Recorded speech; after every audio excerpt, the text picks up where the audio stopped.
التكتيكية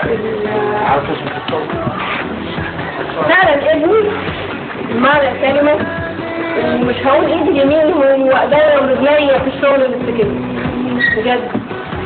يعني يمكن يكاد يكون محدش تعرف التكتيكية قده، ده ما بيبانش على صفحات التكتيكية، ولكن كل من عامله في ارض الواقع أنس أيمن يعرف كويس أوي. كل من كان له نصيب في الإنذارات يعرف كويس أوي إن عمرو فعلا فضل حقيقي جدا عليه.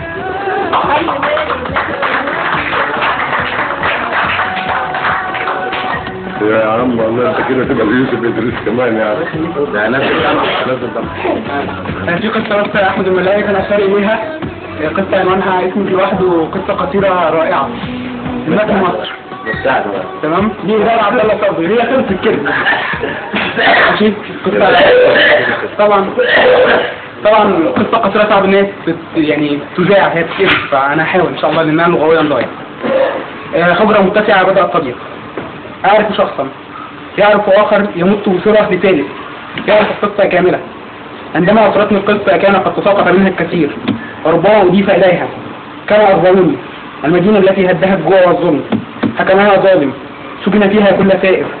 أما من لم يسر فإما هرب خوفا من أن يثور دون قصد، وإما كان مستفيدا من الحال، لكن الصمت الأخير لم يتركهم الحاكم خوفا من غدرهم. كل العسس أصبحوا حرسا على السجن الكبير.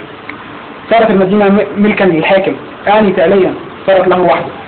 بعد عام قرر الملك أن يخرج المحابيس.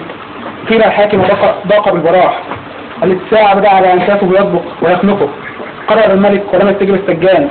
لم يفهم أحد ما حدث بالضبط، لكن بعضهم من شباك السجن شاهدوا الملك يقف على بابه ويطرق الباب بعنف صائحا: أخرجوني.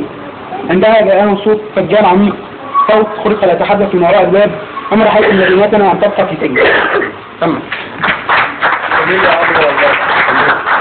جميل يا عبد الله. جميل يا عبد الله.